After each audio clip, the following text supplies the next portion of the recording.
Hello friends, welcome to Takshashila law academy. I am advocate Sneha Soni. आज हम discuss करेंगे Chhattisgarh land revenue code. इससे पहले हमने रेंट कंट्रोल डिस्कस कर लिया है, ये आप डिस्क्रिप्शन बॉक्स में जाके आप चेक कर सकते हैं। And let's begin with this land revenue. Okay, तो सबसे पहले अगर हम बात करें कि टोटल चैप्टर्स कितने हैं इस कोड में, तो chapters are 19 and total sections की अगर हम बात करते हैं तो सेक्शंस आर 264। पूरा हमको नहीं पढ़ना है, सिलेक्टिव पढ़ना है एंड हम सिलेक्टिव ही देखेंगे। शेड्यूल्स की अगर हम बात करें तो शेड्यूल्स आर 4। ओके, तो सेक्शन वन हमको बताता है कि मध्य प्रदेश से हमने कार्व करके छत्तीसगढ़ बनाया है। तो छत्तीसगढ़ को बनाने के लिए मध्य प्रदेश रीऑर्गेनाइजेशन एक्ट था जो 2000 का था, उसके अंडर सेक्शन 78। ये क्वेश्चन इंपॉर्टेंट है, ये पूछ लिया जाता है कि under which section of Madhya Pradesh reorganisation act 2000 Chhattisgarh has been form. तो it is form by under section 78। Chhattisgarh को बनाया गया है कार्व करके फ्रॉम द मध्य प्रदेश। अब हम आते हैं डेफिनेशन क्लॉज में। तो डेफिनेशन क्लॉज में सबसे पहले हमारा आता है 2A, जो बात करता है आबादी के बारे में। तो आबादी क्या है? Village site, village purpose ancillary thereto, यानी कि प्रॉपर जो विलेज है, विलेज के आसपास का एरिया जो किस लिए यूज़ हो रहा है, रेजिडेंस या नॉन अर्बन एरिया है, दिस इज़ कॉल्ड आबादी। 2B बात करता है एग्रीकल्चर के बारे में, और एग्रीकल्चर में इसमें डेफिनेशन प्रॉपर नहीं दी गई है, इसमें इंक्लूड करके बता दिया गया है कि एग्रीकल्चर इंक्लूड्स एनुअल और पीरियोडिकल क्रॉप। जो 6 महीने की फसल होती है या साल भर की फसल होती है वो क्या हो गई, हमारी साल भर वाली हो गई एनुअल, पीरियोडिकल हो गई मतलब 6 महीने वाली, 2 महीने वाली, वो हमारी पीरियोडिकल हो गई, टाइम पीरियड वाली।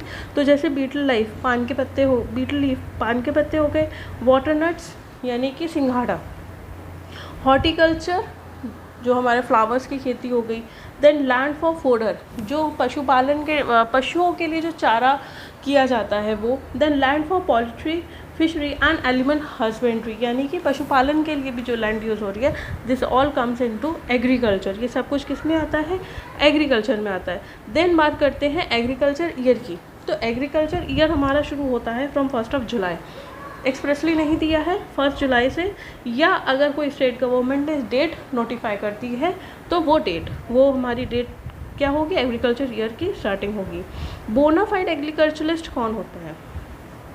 2E में ये चीज़ डिफाइन की गई है, पर्सन हु कल्टिवेट्स और who may reasonably be expected to cultivate personally. जो पर्सन कल्टिवेट कर रहा है, जो उगा रहा है, वो क्या है? Bona fide agriculturist. भले ही उसकी लैंड नहीं है लेकिन वो क्या कर रहा है? उगा रहा है, वो कल्टिवेट कर रहा है। ठीक। 2G बात करता है आपके फॉरेस्ट के बारे में। गवर्नमेंट फॉरेस्ट क्या होता है? तो इंडियन फॉरेस्ट एक्ट 1927 में बताया गया है कि रिजर्व फॉरेस्ट या प्रोटेक्टेड फॉरेस्ट वो होता है जहाँ पे, जैसे हम लोग जाते हैं जिम कॉर्बेट नेशनल पार्क, तो वहाँ पे क्या होता है, एक तो हमारा कोर एरिया होता है। जैसे सपोज़ करिए ये हमारा नेशनल पार्क है, for example Jim Corbett national park, तो यहाँ पे जो एरिया है ये वाला, ये हो गया हमारा कोर एरिया। यहाँ पे क्या होते हैं, किसी को भी जाना अलाउड नहीं होता है, क्योंकि वहाँ पे जो जानवर रह रहे हैं वो बिल्कुल अपने नेचुरल हैबिटाट में रह रहे हैं। उसके बाद कुछ एरिया ऐसा आता है जहाँ पे लोग जा सकते हैं फॉर द सफारी। उसके बाद भी कुछ एरिया ऐसा आता है जहाँ पे आपके रिजॉर्ट्स होते हैं, होटल्स होते हैं, जहाँ पे लोग जा सकते हैं। एंड थोड़ा सा एरिया और आता है जो विलेज टाइप का एरिया हो जाता है। तो यहाँ पे बात कर रहे हैं, एक तो रिजर्व एरिया हो गया, रिजर्व फॉरेस्ट है। दूसरा है प्रोटेक्टेड फॉरेस्ट, जहाँ पे लाइसेंस दिया जाता है कि आप इतने एरिया का टिम्बर काट सकते हो, पेड़ काट सकते हो। दूसरा, एग्रीकल्चर भी कर सकते हो। तो this is called protected forest. ठीक। नेक्स्ट हम बात करते हैं, इट इज़ 2H जो है गवर्नमेंट लेसी। सिंपल सी बात है, जो स्टेट गवर्नमेंट की लैंड है उसको होल्ड कर रहा है, this is called government lessee हो जाता है वो। 2K की अगर हम बात करें तो it is about the land, कि लैंड की डेफिनेशन देता है। Earth surface plus under water, all things attach to और परमानेंटली फास्टेंड। अर्थ का सरफेस भी हमने ले लिया, सपोज करिए ये अर्थ है हमारी, हमने ये भी ले लिया, प्लस अंडर वाटर, ये हमारा वाटर है, अंडर वाटर को भी हमने ले लिया। तो लैंड इंक्लूड्स अर्थ सरफेस प्लस अंडर वाटर। और वो चीज़ जो वहाँ पे क्या है परमानेंटली फास्टेंड है, this all things comes into land. Next है हमारा 2L जो है लैंडलेस पर्सन। अब लैंडलेस पर्सन किसकी बात कौन हो सकता है? बोनाफाइड एग्रीकल्चरलिस्ट, क्योंकि बोनाफाइड एग्रीकल्चरलिस्ट कौन है? जो कल्टीवेट कर रहा है। ओके, जो कल्टीवेट कर रहा है। तो बोनाफाइड एग्रीकल्चरलिस्ट इंडिविजुअल भी हो सकता है, जॉइंटली भी हो सकता है, जिसके पास कोई ज़मीन नहीं है, ठीक, या उसके पास उतनी ज़मीन है जो कि प्रिस्क्राइब से भी लेस देन है, ठीक है, या उसकी फैमिली, ठीक। This is called landless person. 2M आपकी बात करता है लैंड रिकॉर्ड के बारे में। जो रिकॉर्ड्स होते हैं इस एक्ट में, जो रिकॉर्ड्स बनेंगे वो हम आगे आपको बताएंगे, दैट इज़ लैंड रिकॉर्ड्स। फिर आते हैं 2O जो बात करता है मैंगो ग्रूव्स के बारे में। तो mango tree planted but not for the purpose of afforestation. Afforestation क्या होता है? जंगल लगाना। जब वो पेड़ जो जंगल के लिए हैं, that is called afforestation plants. वो पर्पस होता है पेड़ लगाने का, पर्पस होता है जंगल बसाना। लेकिन यहाँ पे मैंगो ग्रूव का मतलब क्या है? हमने आम के बगीचे लगा दिए, बगीचे हैं, सपोज़ करिए आम का बगीचा है पूरा, तो क्या हम उसे जंगल बोल देंगे? नहीं, हम उसे आम का बाग कहेंगे, ठीक है। तो मैंगो ट्रीज प्लांटेड, हमने पेड़ लगाए हैं किसके? मैंगो के। लेकिन हमारा पर्पस क्या नहीं है? जंगल बनाने का हमारा पर्पस नहीं है, सिर्फ बगीचा बनाने का पर्पस है, ठीक है। This is called mango group which is defined in section 2O। Next आता है रेंट, 2T। देखिए रेंट में T आ रहा है, यहाँ पे 2T में रेंट आ गया। तो बाय एन ऑक्यूपेंसी टेनेंट और बाय गवर्नमेंट लेसी। रेंट कौन कर सकता है भाई? ऑक्यूपेंसी टेनेंट भी हो सकता है, किराएदार, या जिसने गवर्नमेंट जो लेसी है। रेवेन्यू ईयर 1 अक्टूबर से स्टार्ट होता है, जो बात करता है 2V। देखिए रेवेन्यू ईयर, V आ रहा है रेवेन्यू में, तो 2V रेवेन्यू ईयर हो गया। ये इम्पॉर्टेंट है। 2Z1 timber trees. Timber trees में आपसे ऑप्शन पूछ लिया जा सकता है कि कौन सा टिम्बर ट्री नहीं है या कौन सा टिम्बर ट्री है।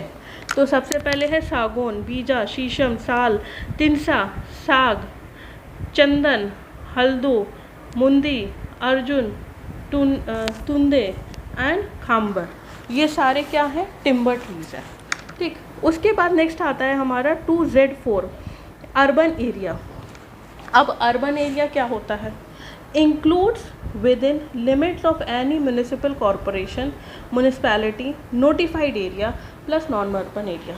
जहाँ पे भी लिमिट्स डिस्क्राइब की गई हैं किसी भी म्यूनिसपैलिटी से, म्यूनिसिपल कॉरपोरेशन से, या नोटिफाइड किया गया है स्टेट गवर्नमेंट में, वो क्या हो जाएगा? हमारा अर्बन एरिया हो जाएगा, ठीक। 2Z5 is village. इसको आप सेक्शन याद कर लीजिएगा। अब हम बात करते हैं चैप्टर 2 की, जो बात है करता है बोर्ड ऑफ रेवेन्यू की। Board of revenue section 3 to 10, ठीक। तो सेक्शन 3 आपकी बात करता है बोर्ड ऑफ रेवेन्यू के बारे में एंड अपॉइंटमेंट। तो बोर्ड ऑफ रेवेन्यू में कौन कौन होंगे? एक प्रेसिडेंट होगा प्लस 2+3 के कैटेगरी में मेंबर्स होंगे, ठीक है। अपॉइंटमेंट कौन करेगा? स्टेट गवर्नमेंट करेगा, ठीक। प्रिंसिपल सीट बात करता है सेक्शन 4 में। Principal seat section 4 place by state government, जो भी स्टेट गवर्नमेंट बताएगा। अब अगर हम छत्तीसगढ़ रेवेन्यू के हेडक्वार्टर की बात करें तो this is in Bilaspur, and Chhattisgarh revenue circuit court की बात करें तो रायपुर और जगदलपुर में है, ठीक है। नेक्स्ट है सेक्शन 5 जो बात करता है condition of services plus eligibility. किसकी एलिजिबिलिटी और सर्विसेज की बात करें? प्रेसिडेंट और मेंबर की, जो हमारे सेक्शन 4 में दिए गए हैं, ठीक। तो 5 का 3 इज़ इम्पॉर्टेंट। फर्स्ट बात करता है is eligible for the appointment as the जज ऑफ हाई कोर्ट। मतलब उसकी एलिजिबिलिटी इतनी होनी चाहिए प्रेसिडेंट या मेंबर की, जो अपॉइंटमेंट हो सकता है उनका हाई कोर्ट में एज अ जज, या वो ऑलरेडी रेवेन्यू ऑफिसर रह चुके हों, या an officer not below the rank that a collector for at least 5 years, ठीक है। या तो वो कलेक्टर रह चुके हो, not below the rank of collector for at least 5 years। Salary कहाँ से मिलेगी? सैलरी एंड अलाउंसेस सेक्शन 6 में बात कर दी गई by consolidated fund of the state. जो कंसोलिडेटेड फंड आएगा स्टेट में, वहाँ से इनकी सैलरी और अलाउंसेस बनाए जाएंगे। सेक्शन 7 बात करता है इनकी जुरिस्डिक्शन की।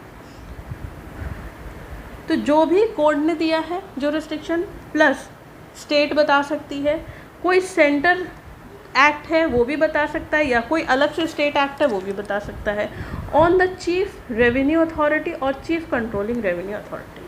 ठीक है। सेक्शन 10 आपकी बात करता है कि cases pending at the commencement of the code, cases pending at the commencement of the code, यानी कि जब हमारा कोड आया उससे पहले जो केसेस पेंडिंग थे उनका क्या होगा। तो जितनी भी अपील्स हैं, applications, revision, review proceedings pending before the board of revenue of Chhattisgarh relating to the state of Chhattisgarh, क्योंकि पहले तो मध्य प्रदेश था, उसके बाद वो छत्तीसगढ़ बन गया। तो जब मध्य प्रदेश था तब मध्य प्रदेश हैंडल कर रहा था, जब रेवेन्यू कोड हमारा अलग से छत्तीसगढ़ के लिए बन गया तो जितनी भी अपील्स हैं, एप्लीकेशन, रिवीजन, रिव्यू या प्रोसीडिंग है वो कहाँ आ जाएंगी, pending before board of revenue of Chhattisgarh. वो किसको ट्रांसफ़र कर दी जाएंगी, board of revenue of Chhattisgarh को। ठीक है। अब ये बहुत इंपॉर्टेंट है, यहाँ से क्वेश्चन बनते हैं। All the cases of first appeal against the order of collector, first appeal होनी है, किससे एग्रीव्ड है भाई, कलेक्टर के ऑर्डर से हम एग्रीव्ड हैं। पेंडिंग बिफोर द कोड किसको ट्रांसफ़र हो जाएगी, कमिश्नर को ट्रांसफ़र होगी। ठीक है। सेकेंड अपील है, किसके ऑर्डर से हम एग्रीव्ड हैं, सब डिविजनल ऑफिसर से या कलेक्टर के officers. Pending before the code है, किसको ट्रांसफ़र होगी, कमिश्नर को ट्रांसफ़र होगी। सेकेंड अपील है, किसके उससे ऑर्डर से हम एग्रीव्ड है, by the sub divisional officer. Pending before the collector, अब यहाँ पे किसके सामने पेंडिंग है, कलेक्टर के सामने, तो कहाँ ट्रांसफ़र हो जाएगी, कमिश्नर के सामने ट्रांसफ़र हो जाएगी। तो दिस इज़ वेरी इम्पॉर्टेंट, इसको याद कर लीजिएगा बहुत अच्छे से। And that's for all for today. In the next lecture we will discuss about the next chapter, okay, which is very important, chapter 3। पूरा एक ट्री टाइप का आपका स्ट्रक्चर बनाया हुआ है जिससे आपको पूरा division, district, subdivision, subordination, tehsil, ये सारा हम डिस्कस करेंगे। तो stay tuned with this channel and subscribe our channel, like our channel if you like that video, and do comment. Thank you so much.